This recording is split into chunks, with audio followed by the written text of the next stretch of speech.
Alrighty, hello everybody. Welcome back to another chapter of The Lost Years of Merlin. I am so shocked that we're already on chapter 17. In chapter 16, Emrys and Rhea got to her house and they just ate food and they went to sleep. So this is chapter 17 called The Alea Bird. Rhea shrieked suddenly. She sat rigid in her chair, not moving, not breathing.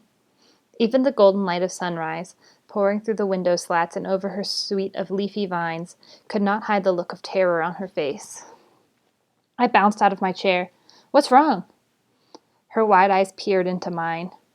"Everything." "What do you mean?" She shook the forest of curls on her head. "A dream, so real, like it was truly happening." She took a deep breath. "It frightened me."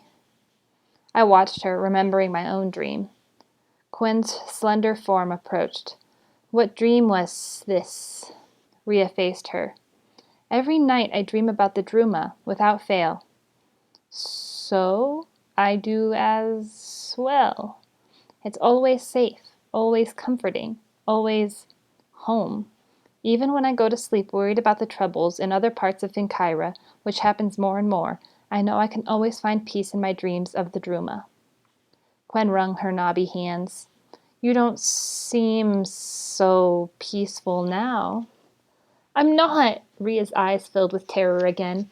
"Last night I dreamed that the whole Druma, all the trees, the ferns, the animals, the stones, started bleeding to death. I tried and tried, but I couldn't do anything to stop it. The forest was dying. The sky darkened. Everything turned the color of dry blood, the color of rust," I finished. "Same as the other side of the river."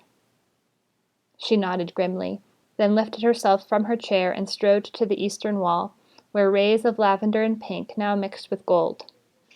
Propping her hands on both sides of a slat, she gazed at the dawn. "For months I've tried to convince myself that the sickness across the river unceasing would never reach the Druma, that only the blighted lands would fall, not the whole of Vinkyra." "So wrong," put in Quinn.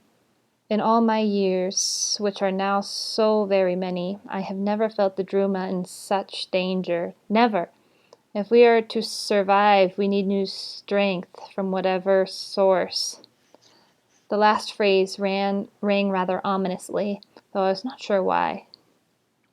Rhea's brow creased. "That too was part of my dream." She paused, thinking. "A stranger came into the forest, a stranger who knew no one at all. He had some sort of power." She swung around to face me. "And he, and only he, could save the Druma." I blanched. "Me?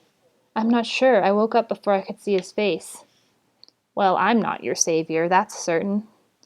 She watched me closely, though she did not say anything. Trouble's talons squeezed tighter on my shoulder. I turned from Rhea to Quinn and back to Rhea. "You're mistaken. Badly mistaken. Once I had, but I can't do anything like that. And even if I could, I have my own quest to follow." I shook my left arm, "despite this bird on me." "Your own quest?" demanded Quinn.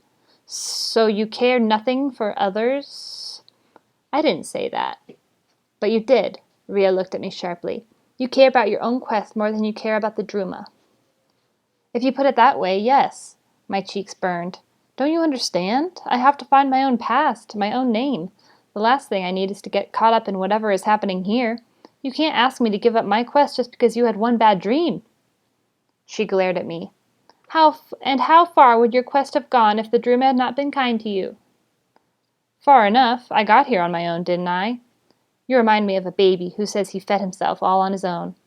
"I am no baby." Rhea sucked in her breath. "Listen, I'm the only creature of my kind who lives in this forest. No other woman or man or child can be found here, except for the rare outsider who slips through, as you did. But do I think, even for an instant, that I live here alone? That I could have survived without the others, like Arbassa or Quinn or the Alea bird, whose beauty I treasure even if I should never be lucky enough to see it again? If the Druma is in trouble, then all of them are in trouble, and I'm in trouble too." Imploringly, she opened her hands to me. "Please, will you help?" I looked away. "He will not help us," spat Quen. Rhea strode to the stairway entrance. "Come, I want you to see what else will die if the Druma dies." As she started down the stairs within our boss's trunk, I followed her, but only reluctantly, for the feeling was growing inside me that my own quest must take me elsewhere, to other parts of Finkyra, and perhaps beyond. In any case, to places far from the Druma. And even if I stayed here for a while, how could I try to help Rhea without being tempted to call on my forbidden powers? I shook my head, certain that our new friendship was already lost. I glanced over my shoulder at Quen. She showed no emotion at my departure, with one exception. Her teardrop eyes glared at Trouble, making clear that she was glad to see the irascible bird go. As if in response, he lifted one leg and raked his talons savagely in her direction. Winding down the stairway, I smelled the familiar moist fragrance, all the while doubting I would ever stand here in this great tree again. I paused to examine the curious script that covered our boss's wall. Rhea, already at the bottom, called up to me. "Let's go! I am just taking a last look at this writing." Even in the spare light of the stairwell, her puzzlement was clear. "Writing? What writing?" "On the wall here, don't you see it?" She climbed back up to me. After staring at the spot where I pointed, she seemed baffled, as if she saw nothing there. "Can you read it?" "No." "But you can see it?" "Yes." For a moment she scrutinized me. "There is something different about the way you see, isn't there?" I nodded. "You see without your eyes." Again I nodded. "And you can see something I can't see with eyes." Rhea bit her lip. "You're even more of a stranger to me now than when I first met you." "Maybe it's better for you I stay a stranger." Trouble fluttered his wings nervously. "He doesn't like it here," she observed, heading down the stairs. I followed. "He probably knows what our boss thinks of him." After a pause, I added, "Not to mention what I think of him." The doorway creaked, then opened. We stepped through into the morning light scattered by the leafy boughs overhead, even as the passage snapped shut behind us. Rhea glanced upward into the broad boughs of our bassa, then quickly moved into the forest. As I followed, my walking jarred Trouble, and his talons squeezed me tighter than ever. Before long, she came to a large beech tree, its gray bark folded with age. "Come here," she called. "I have something to show you." I approached. She took her hand and laid it flat against the trunk. "No tree is as ready to speak as beech, especially an elder. Listen." Gazing up into the branches, she started making a slow, swishing sound with her voice. Immediately, the branches began to wave in response, whispering gently. As she varied her pace, pitch, and volume, the tree seemed to reply in kind. Soon the girl and the tree were engaged in full and lively conversation. After a time, Rhea turned to me and spoke again in our own language. "Now you try it." "Me?" "You. First put your hand on the trunk." Still doubtful, I obeyed. "Now before you speak, listen." "I already heard the branches." "Don't listen with your ears. Listen with your hand." My palm pressed into the folds of the trunk. My fingers joined with the cold, smooth bark. Presently, I could feel a vague pulsing at the edges of my fingertips. The pulsing moved gradually into my whole hand and then up my arm. I could almost feel the subtle rhythm of air and earth flowing through the body of the tree, a rhythm that combined the power of an ocean wave surging with the tenderness of a small child breathing. Without thinking, I started making a swishing sound like Rhea. To my surprise, the branches responded, waving gracefully above me. A whisper stirred the air. I nearly smiled, knowing that while I did not understand its words, the tree was indeed speaking to me. Both to Rhea and the old beech, I said, "One day I would like to learn this language." "It would do you no good if the Druma dies. Only here are the trees of Finkyra still awake enough to talk." I hunched my shoulders. "What can I possibly do for you? I already told you I'm not the person in your dream." "Forget my dream. There is something remarkable about you. Something special." Her words warmed me. Even if I did not really believe them, it meant something that she did. For the first time in what seemed like ages, I thought of myself seated on the grass, concentrating on a flower, making it open its petals one by one. Then I remembered where that path had taken me, and I shuddered. Once there was something special, but that part of me is gone. Her gray-blue eyes burrowed deeper. Whatever it is you have, it is with you right now. I have only myself and my quest, which will probably take me far from here. Adamantly, she shook her head. That is not all you have. All at once, I understood what she must be talking about. The Galator! She didn't want me after all. She wanted the pendant I wore, whose powers I did not begin to understand. It didn't matter how she had concluded that I carried it. What mattered was that, somehow, she knew. How foolish of me to have believed, even for an instant, that she had seen something special about me, about my person, rather than my pendant. You don't really want me, I growled. Her face turned quizzical. You think not? Before I could answer, Trouble's talons dug into my shoulder with sudden force. I winced in pain. It was all I could do to keep myself from swiping at the bird, but I knew that he might attack me as ferociously as he had attacked the killer rat by the stream. All I could do was try to tolerate the pain, while despairing that he had chosen me to be his perch. But why had he chosen me? What did he really want? I had absolutely no idea. Look! Rhea pointed at a brilliant flash of iridescent red and purple disappearing into the trees. The Alea bird! She started after it, then paused, glancing back at me. Come, let's get closer.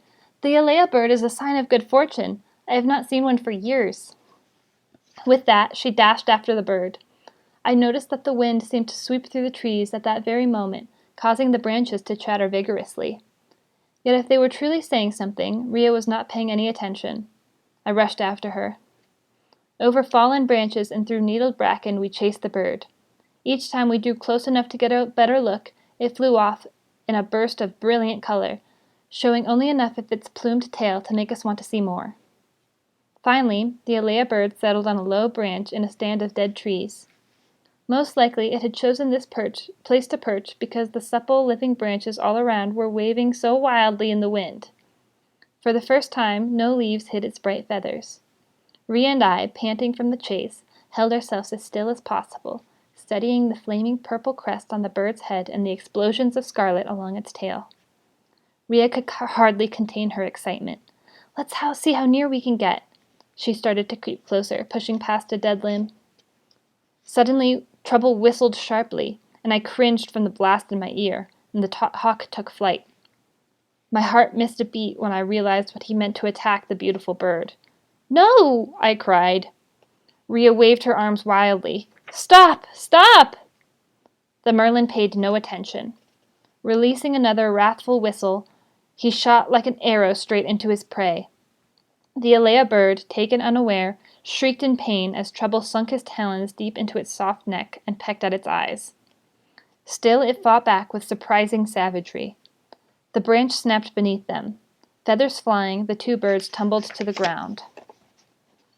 Rhea ran forward with me right behind. Reaching the spot, we both froze. Before us, on the brown leaves, Trouble, his talons smeared with the blood, stood atop the body of his motionless prey.